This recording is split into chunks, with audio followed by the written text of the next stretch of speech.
das finanças da zona euro, em Riga, que deveria concluir, provavelmente não o vai fazer, deveria concluir mais uma negociação entre as instituições europeias e o governo grego. Durante estes últimos dias tem havido negociações entre as duas partes e elas não têm conseguido chegar a nenhum acordo. E, portanto, o governo grego, que não tem neste momento financiamento para pagar os salários, as pensões e as despesas do Estado, porque não consegue nem o empréstimo que lhe foi prometido, nem sequer a devolução do dinheiro que é do governo grego, que é do Estado grego e que está na posse das autoridades europeias, tem vindo a pressionar, por isso mesmo, uma solução rápida. E tem encontrado, da parte das instituições internacionais, as europeias, mas também o Fundo Monetário Internacional, uma grande reserva e uma grande hostilidade. Veremos se há um acordo ou não de última hora, na sexta-feira, ou se há uma promessa de uma nova negociação na próxima semana. Isto já se arrasta assim desde finais de janeiro, por uma razão política que eu não vou comentar muito, mas percebemos bem que um governo que seja tão desafiante de Berlim é muito mal visto, é visto como um perigo por parte das instituições europeias. E há, portanto, uma questão essencialmente política antes de uma questão financeira. Mas eu queria chamar-vos a atenção para as razões pelas quais é tão difícil que haja um acordo daqui a 3 dias. Na verdade, as instituições europeias e o Fundo Monetário não concordam com o governo grego no seu plano por 3 razões. Primeira razão, o governo grego resiste a continuar as privatizações. E aceitou um recuo e aceitou que pudesse haver algumas privatizações de aeroportos e de portos, desde que fossem feitas por empresas conjuntas entre capital público e capital privado. E essa possibilidade de um porto ser gerido por uma autoridade pública, junto com o capital privado, não é aceite pela Europa. O segundo desacordo é o mercado de trabalho. As autoridades europeias querem que o governo grego prossiga a transformação das leis para facilitar os despedimentos. Perguntarão, um país que tem 30% de desemprego, para que é que precisa de facilitar os despedimentos? Em que é que o aumento do desemprego é a garantia da melhoria das condições económicas? Se fosse assim, eles estariam magníficos. Já despediram tanta gente, então a solução para a crise económica é despedir, já o fizeram, então por que não? Em Portugal já ouvimos este argumento. Em Portugal há 35% de jovens desempregados e é-nos dito que a solução para o desemprego é facilitar o despedimento. Depois percebemos, evidentemente, a relação entre uma coisa e outra. Mas há um terceiro ponto de desacordo entre as autoridades gregas e as autoridades europeias, é que a Europa, a União Europeia, quer que haja mais uma redução das pensões na Grécia.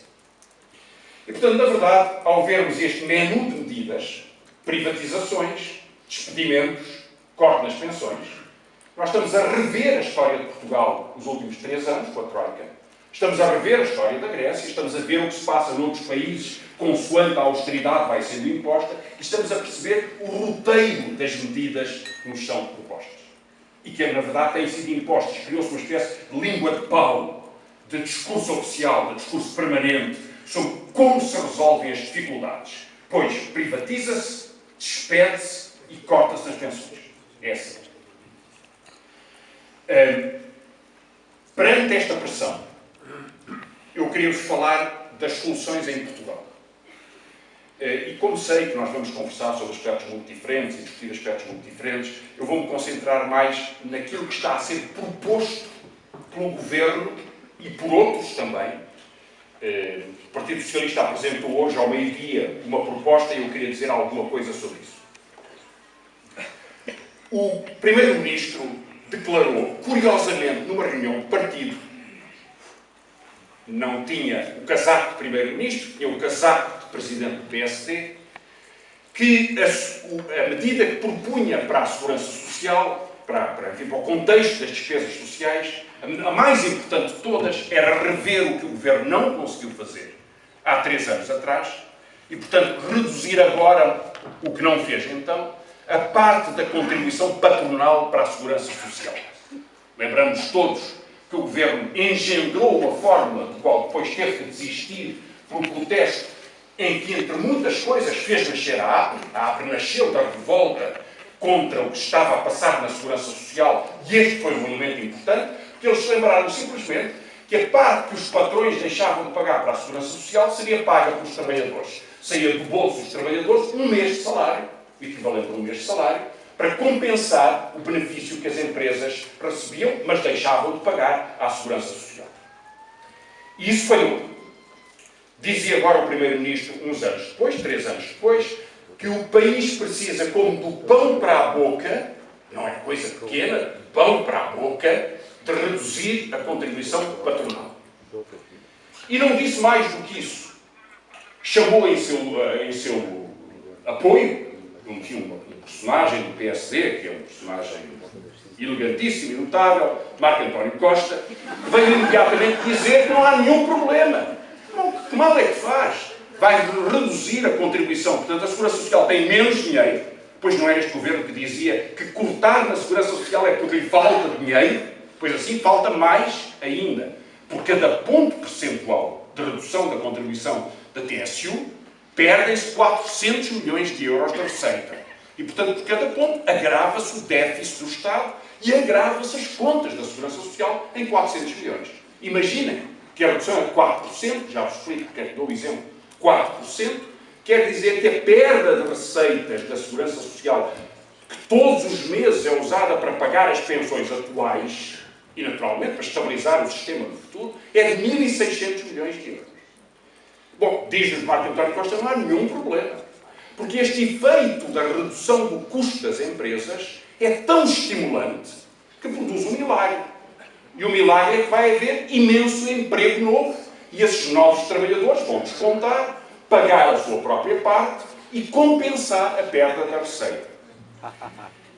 Bom, fazendo as contas, e eu queria falar de contas para que a nossa conversa seja tão exata como tem que ser, para que houvesse tantos trabalhadores que compensassem com as suas receitas, com o salário que hoje é pago, que é muito baixo, com a sua entrada no trabalho, para que compensasse estes 4% de redução por hipótese, era preciso 500 mil trabalhadores em emprego novo.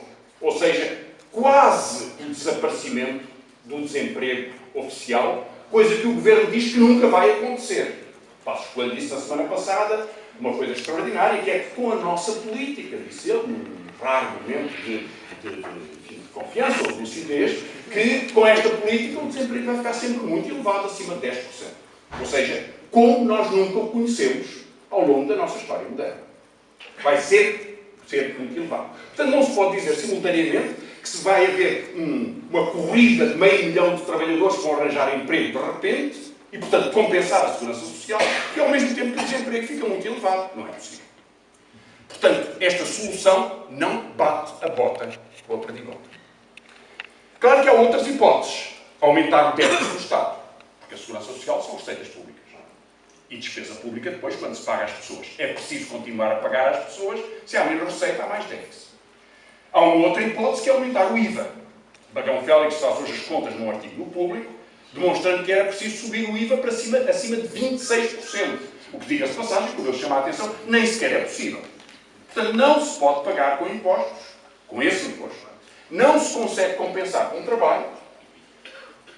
Portanto, fica um mistério. Como é que se resolve uma coisa destas?